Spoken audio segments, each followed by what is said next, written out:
Hi, today I have a message called the Peace of God. Okay, the first statement is we invite you to step out of the idea of living in a certain way into the recognition that aliveness is everywhere and you can trust it. So you might feel a certain pressure to show up in a certain way, to strive to be good or perfect or enough in some way. And we can feel the stress and tension of that. So when we run into that, instead of trying harder to, and I see where I can apply this, instead of trying harder to do things right or to do things well enough, we can pause for that moment of correction in the mind and see what we're believing is necessary. See what we're insisting on with really underneath it all, it's anger.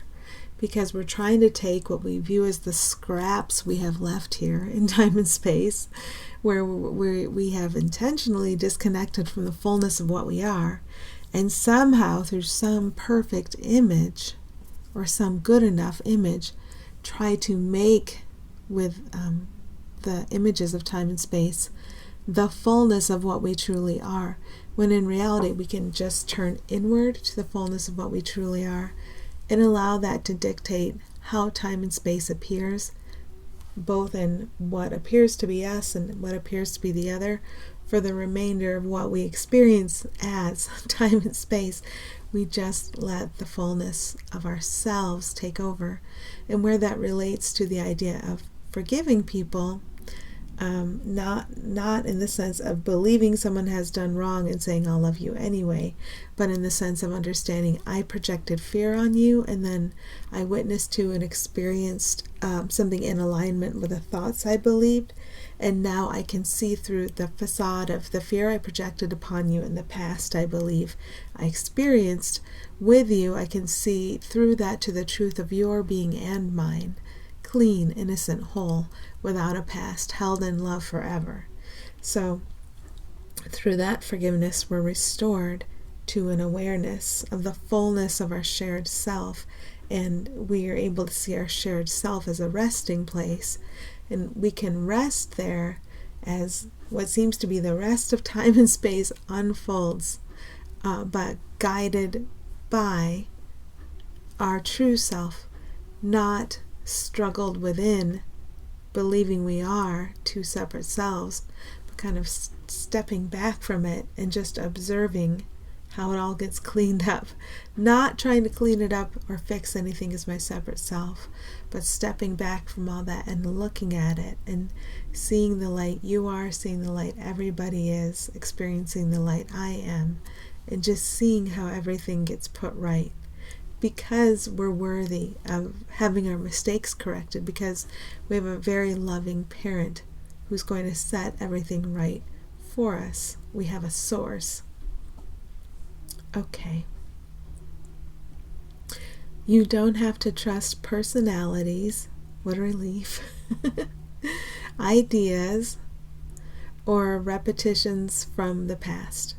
There might be some ideas you still find helpful, like innocence belongs to all. There are ideas I find helpful. Most of the ideas that occur to me during the day are not of that type. So I don't have to trust those ideas that carry stress and tension with them. Because what is here to trust instead of personalities? When we feel ego's false good feeling, because ego can give us a false good that's confusing, that's not the peace and joy we share. So when I feel ego's false good feeling, I'm idolizing someone or something. And I do this with tulip bulbs. I love planting flowers, and I've noticed a sort of flower mania, and so I address that when it comes up. You can do it with a thing, you can do it with a person too. And when sometimes we'll feel confused because we'll think, oh, that one person embodies something that's better than the other person, and I wish the other person were as good as this person that in front of me that I have approved of. So I approve of this person, I approve like strenuously of this person, and I disapprove strenuously of the other person. Well, if you see a reflection of yourself everywhere you go, you're looking at the one and seeing an idol of the positive, and you're looking at the other and seeing an idol of the negative. So you're idolizing yourself because everyone's a mirror. But if you look past the fear clouds that you projected on both this person who seems especially positive and this person who seems especially negative to the same self, shining through both of them, the Christ, the oneness, the true self, then we're not fooling ourselves anymore. Then we have learned how to forgive, how to see through the fear cloud we projected with guilt, how to acknowledge that guilt and say, it's okay, the fear cloud was never real, and any remaining signs of it, making one especially positive and another especially negative, they don't have to interfere with our waking up to who we are. We can allow the light to shine through any fear cloud we projected. And from the ego's perspective, this can be a rough thing to look upon something and say, that was a fear cloud I projected. This thing I have declared, there's something I've declared that endangers me and everyone, and it's the bad thing, and everybody should get away from it. That was me projecting my guilt, and it took that form. Yes, it did. So to see through that guilt, through the illusion of that guilt, because in time and space, all we can sense with our five senses are illusions. So at least Spirit can help us clean up and show us very, very light, transparent illusions that have no significance at all, that we're not really going to get attached to. I'm not going to get attached to your body, to your physical appearance, to your surface, to your personality, to the past I perceive for you. Ego would, when you think about the idea of people signing a contract with the devil, okay, each one of us has done that. If we've signed up at time and shown up in time and space, we've all done the same thing, and we haven't done it at all because we've dreamed it, we've imagined it. But to show up is separate. But in this idea of signing a contract with the devil, it seems like somebody would sign the contract and would get these extreme positive qualities, right? Going to be extremely successful, extremely physically attractive, extremely this, extremely that. And then people can look at that one who's showing these extreme signs of something and idolize them. That's how we've been operating, both positively and negatively. I'm not saying anyone signed a contract with the devil. I'm saying we've all, if anyone signed a contract, everyone has, because we're all the same self. We all form this attachment to the ego's thoughts, kind of an addiction to the ego's thoughts and to the experience the ego provides. And what does it provide?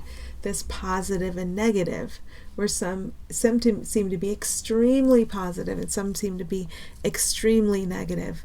And just let that be to us a reflection of our own thinking, and let that be to us an indicator of where we can really get to the source of the problem today and set down those extremely positive thoughts that would idolize anyone or anything and make this a world impossible to escape.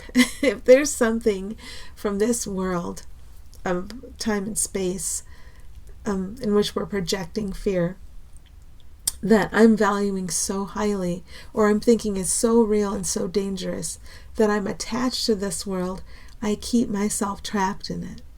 But if I remember that we are all the same, and sameness can shine forth from everyone and everything, despite what some echo of my past thinking is showing to me now. It's showing me these opposites. It's showing me some are good, some are bad, some are helpful, some are not. It's just a confusing echo of my past thinking kind of washing in at my feet. If I can have the patience to hold still while these waves wash in at my feet, and I understand they never meant anything, and I don't have to get attached to making any positive real, making any negative real, because we all share the same goodness equally. It's the same thing. So if I can let these waves of perception wash in at my feet slowly, as many times as they need to for the echo of the past to die down, die down, die down. And then I recognize what has always been present. And I see the same thing in you that I see in the other guy and experience in myself.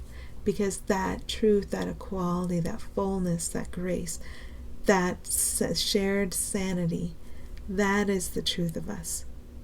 So we learn how to be patient and slow down and wait, and to not be distracted by what we're perceiving if it seems an echo of the past addiction to positive and negative ego thought washes in and touches our toes. We won't freak out because we know how to respond appropriately to that. We know how to stand still.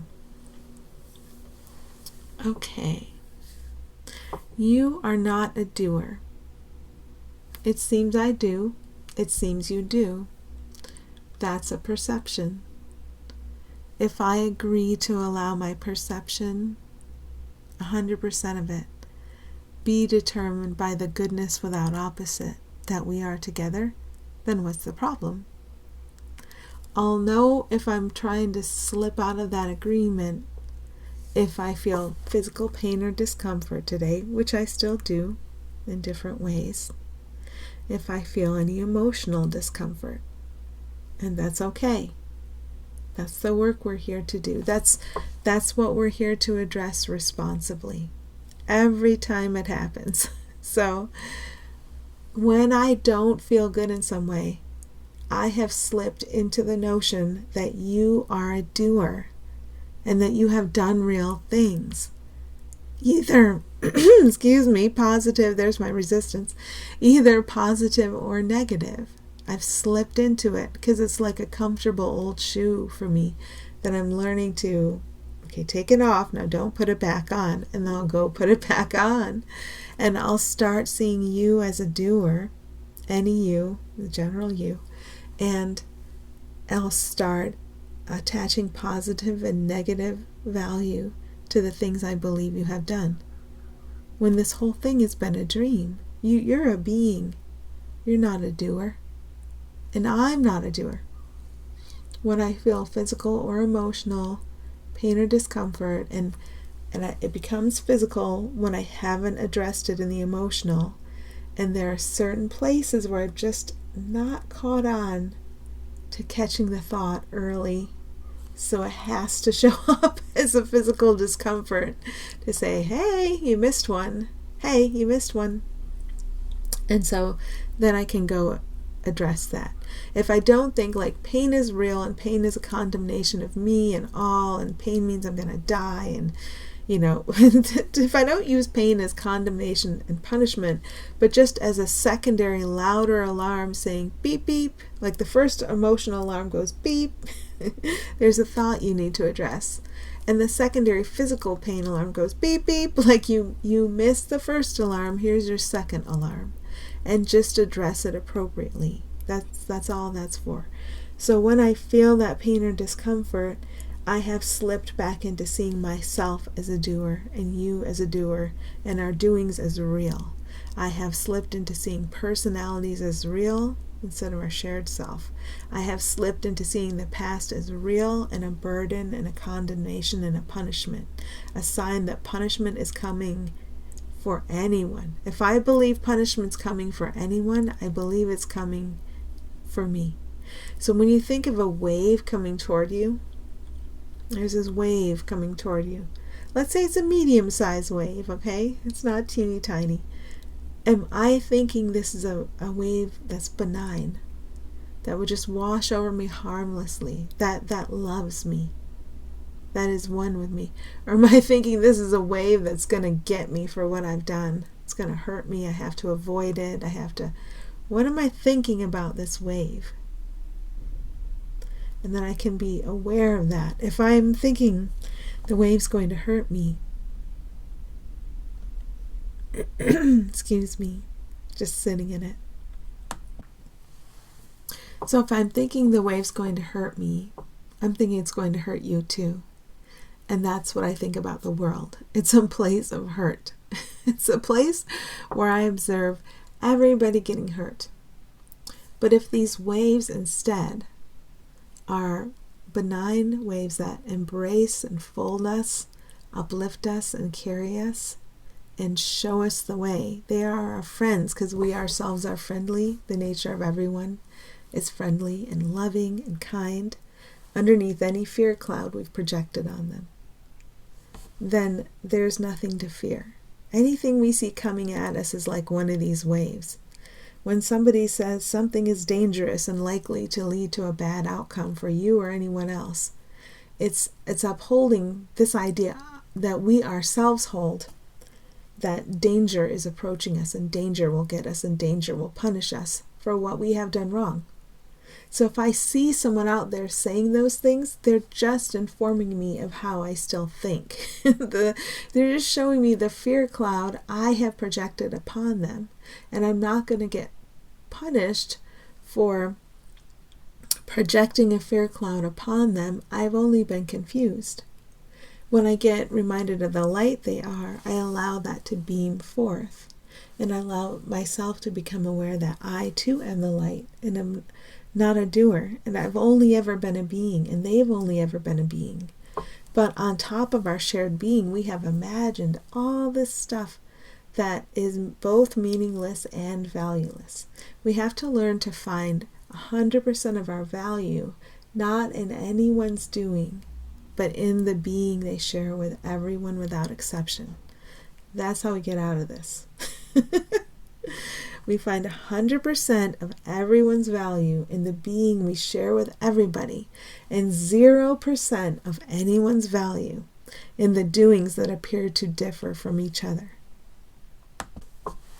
So what came in next for me was from A Course in Miracles. Nothing real can be threatened. Nothing unreal exists. Herein lies the peace of God. So that's how it opens. Nothing real can be threatened. We don't have to fear any incoming waves. Anything that's real is unassailable. It cannot be harmed. And since you're not a body and no one's a body and I'm not a body, together in the being we are unassailable and we cannot be threatened. And nothing real can be threatened. So let's say we see a physical object and something damaging coming toward that physical object to interface with it. Both the thing that appears to be the damaging thing and the physical object, behind the fear cloud we've projected on the thing that seems to be coming to damage the physical object and the physical object itself, those two things are the fear cloud we've projected on both of them. But behind both of them is the real light they both are. Whether it's condition or an object, is the real light they both are. And that light is shared with us. We are one being. You could look at anything and say, I am that. I am the light behind it. I'm not the fear cloud I've projected upon it. I'm not the difference I see when I look at it. I'm the sameness that's in or right behind everyone and everything I see. Nothing unreal exists. So any difference, any fear cloud I've projected onto our sameness, it is not real, and therefore it can't harm me. Can I imagine that it can harm me or you or someone or something? Definitely I can. But now's when I learn to feel the discomfort of that, and to fall out of that habit, and to be shown, to have Spirit guide me, to see what is truly here instead of what I've been pretending is here. Herein lies the peace of God. God is our source, or peace. You could call it peace instead of God. Peace is our source. We are that peace together. So when I'm looking at the fear cloud that from guilt I have projected upon the peace we all share, everyone and everything shares it, but I'm seeing this difference on top of it, and I'm thinking the interplay of those different forms is real, I've forgotten to rest in the peace of God today, and to allow all the thoughts that come from the peace of God to determine what I see and how I see it. So this is what we're learning. We're learning how to rest consistently in the peace of God, to reorient back to rest when we notice we've gotten up and left it, and to allow everything we see and experience and perceive, and your own doings, your own speakings and doings, and the speakings and doings of those you perceive to be other, they're all your perception. It's all perceived by you. And 100% of all of that, it's not taking anyone's free will away, can be determined by the peace that we are. Why? Because we're all peace together. So we really only share one will. The idea that my will could conflict with yours is the fear cloud I've been projecting on both of us, showing different forms in conflict instead of the reality of the sameness and the peace and the rest and the togetherness and the unity that's always existed behind that. In separation is God's child, torn apart. Oh, this sounds so dark. All right, it's important to see it. I just shied away from it, but let's look at it. In separation is God's child, torn apart into bits and killed. It's important to see what I'm up to here in time and space, in the perception of opposites. If I'm going to identify with and as ego, my job is to prove that God's one child can be torn into bits that we call separate humans. This human, that human, the other human, or all the different animals, or even objects, okay? We can take God's one child, the expression of joy and peace and love, light, the extension of that forever, and I can pluck it out into separate little bits. And once I've plucked them out into separate little bits in my perception, and I can, then in that gap between all these separate little bits, I put conflict. And then I put it in time. I put all these separate little bits in time. This is what I'm imagining. And then I give a destiny to each of these separate little bits that it will die. That ego's invention of death is going to conquer each and every one of these separate little bits. Nothing's going to last forever. Not even the stars I invented, not the sun, the physical sun that I invented. Nothing, right? And Spirit says, it's all right, it's okay. None of this is real. You imagined all of this. It's a fever dream. But as Holy Spirit, here I am. And at the same moment you tried to tear apart God's child into these actually separate pieces and declare death for everything, declare change leading to death and destruction for everything. At the same time you did this, and this is based on A Course in Miracles, I, the Holy Spirit, made a world right alongside you that directly reflects, it's like a transitional phase for you. It directly reflects the goodness without opposite, that you are, that everything is, that everyone is forever. The good news, the reminder of home, the thing that wipes away all the tears from everything you believed, everything you imagined and you believed was real and actually happened. This wipes away all those tears, and here it is. But the important part about this world I, Holy Spirit, have made for you to transition into is that you have to accept it. So you have to, on your own, remember that the one you made isn't real and isn't meaningful and isn't valuable. And then you find your willingness to accept the world that has been made for you as a transition back into the full awareness of who and what you and everyone and everything are and always have been in innocence. You accept this heaven on earth, this transitional world, to remind you, oh, I just made a mistake, a silly mistake. I can laugh at my mistake. And look, everything is safe and everything is okay. It was just a bad dream. And so you end up in a dream that shows you it's really okay, through your agreement to end up there and to see guilt in no one. It's like you retire from attempting to see guilt anywhere, and then you no longer see it in yourself. And then you can finally rest. So this is our trajectory. This is where we're headed. But it's important to learn not to place meaning and value in the world of suffering that we made just by innocent mistake, and to just see everyone as worthy of accepting right now the very kind, gentle replacement that has been made for them and that's being held out to them. Because as you go, everyone goes. When I accept this for myself, it's instantly delivered to everyone because there's one mind and everyone's in it. So in a sense, it doesn't matter who does it first, as long as someone does. So we're all doing our work in focusing toward the heaven on earth, or the what A Course in Miracles calls the real world, the happy dream that comforts us after our nightmare. This is what we're moving toward and focusing on, accepting as a substitute for what we made. And so we can't value or find goodness in what we made by projecting fear outward. We have to be simply willing to let it go and knowing no harm, no foul. No one was hurt.